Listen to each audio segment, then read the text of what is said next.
warahmatullahi wabarakatuh. Halo teman-teman, saya akan menjelaskan apa sih mekanisme perilaku individu itu.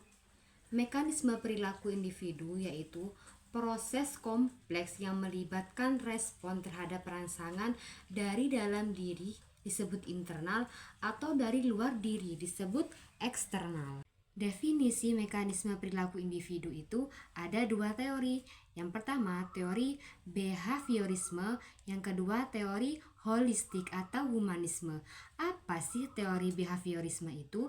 Yaitu perilaku individu dibentuk melalui interaksi antara stimulus atau rangsangan dan respon. Pola perilaku individu dapat dibentuk melalui proses pembiasaan dan penguatan dengan menciptakan stimulus tertentu dalam lingkungan. Contohnya, guru memberikan studi kasus pada murid.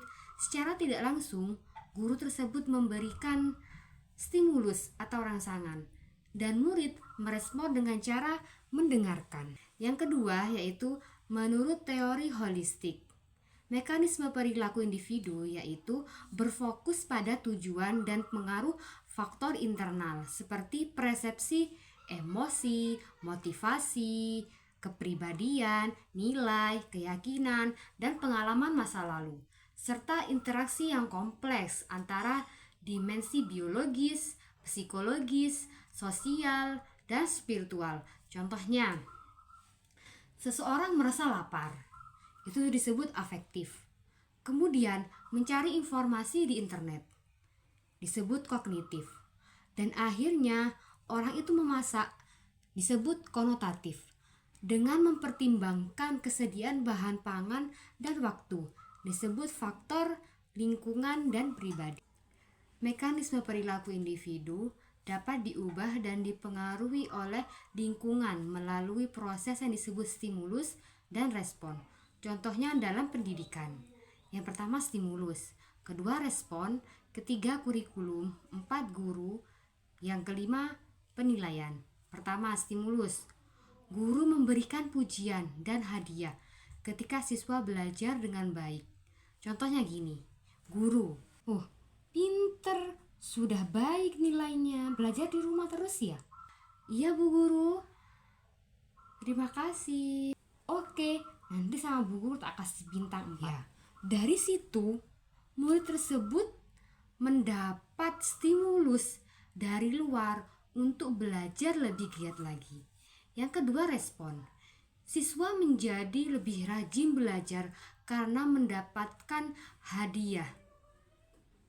Yang ketiga kurikulum, program belajar dirancang supaya siswa mendapatkan pengalaman belajar yang menyenangkan. Yang keempat guru, guru dilatih agar bisa memberikan pembelajaran yang menarik dan sesuai kebutuhan siswa. Yang kelima penilaian, sistem penilaian dibentuk untuk memotivasi, misalnya dengan nilai bagus sebagai hasil dari mereka bekerja keras. Mekanisme perilaku individu mengacu pada faktor-faktor yang berasal dalam diri mereka sendiri. Yang pertama persepsi, yang kedua emosi dan perasaan, ketiga motivasi, empat kepribadian, yang kelima nilai dan keyakinan. Yang pertama persepsi, cara seseorang memahami dan menafsirkan informasi yang diterima dari lingkungan. Misalnya, dua orang bisa menafsirkan ketika kepala sekolah memberikan kritikan terhadap guru. Guru yang pertama memberikan respon untuk mengembangkan kritikan tersebut. Guru yang kedua menjadikan kritikan tersebut sebuah penyalahan. Contohnya gini, kepala sekolah memberikan kritikan, "Hei, ayo harus baik ngajarnya." Guru yang pertama, "Oh ya, saya akan lebih baik lagi dan menjadi berkembang." Guru yang kedua, disalahkan terus. Nah, gitu, menyalahkan. Yang kedua, emosi dan perasaan. Emosi adalah reaksi internal yang melibatkan perasaan intens seperti marah, takut, bahagia. Emosi mempengaruhi seseorang untuk merespon suatu situasi tersebut. Misalkan, rasa takut mendorong seseorang menghindari sesuatu. Gini contohnya, duh, tidak bisa saya nggak ikut itu, nanti saya gagal. Nah, perasaan takut tersebut akan mendorong orang tersebut tidak melakukan apa-apa. Yang ketiga, motivasi. Dorongan yang berasal dalam diri untuk mencapai tujuan tertentu, termotivasi untuk menuju apa yang ingin dituju. Keempat, kepribadian. Pola berpikir, merasa dan bertindak yang relatif konsisten sepanjang waktu. Misalnya, sifat ekstrovert cenderung lebih terbuka dan introvert bersifat tertutup. Yang kelima, nilai dan keyakinan. Prinsip dan standar yang menjadi dasar tindakan seseorang. Contohnya, individu yang menghargai kejujuran akan lebih cenderung menghindari sifat manipulatif. Contohnya, gini, orang tersebut memiliki sifat jujur, tidak pernah bohong. Terus, orang tersebut tidak mempunyai sifat berbohong atau manipulatif. Komponen perilaku individu dapat dilihat dalam 3 bagian. Yang pertama, kognitif atau pikiran. Yang kedua, afektif perasaan. Yang ketiga, konotatif tindakan. Pertama, kognitif, pikiran. Ini berkaitan dengan apa yang dipikirkan seseorang, seperti cara mereka memahami sesuatu atau membuat keputusan. Itu dengan cara difikirkan. Yang kedua, afektif perasaan.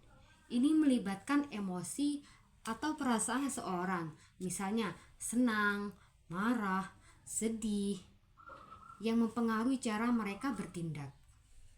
Yang ketiga, konotatif tindakan. Ini adalah bagaimana seseorang benar-benar bertindak atau bereaksi dalam situasi tertentu, misalnya berbicara, berjalan, atau melakukan tugas. Faktor yang mempengaruhi mekanisme internal ada 3. Yang pertama, pengalaman masa lalu.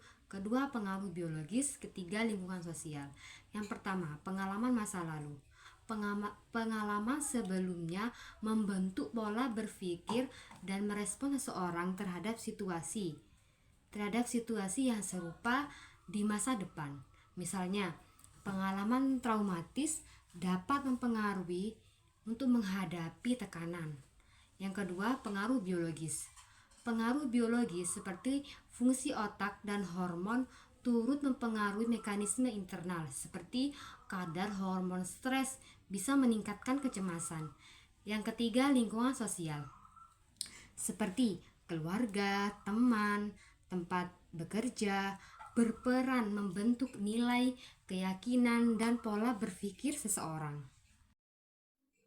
Oke teman-teman, kesimpulannya, mekanisme perilaku individu itu perilaku kompleks yang melibatkan respon terhadap rangsangan yang dipengaruhi oleh diri sendiri atau dipengaruhi oleh luar.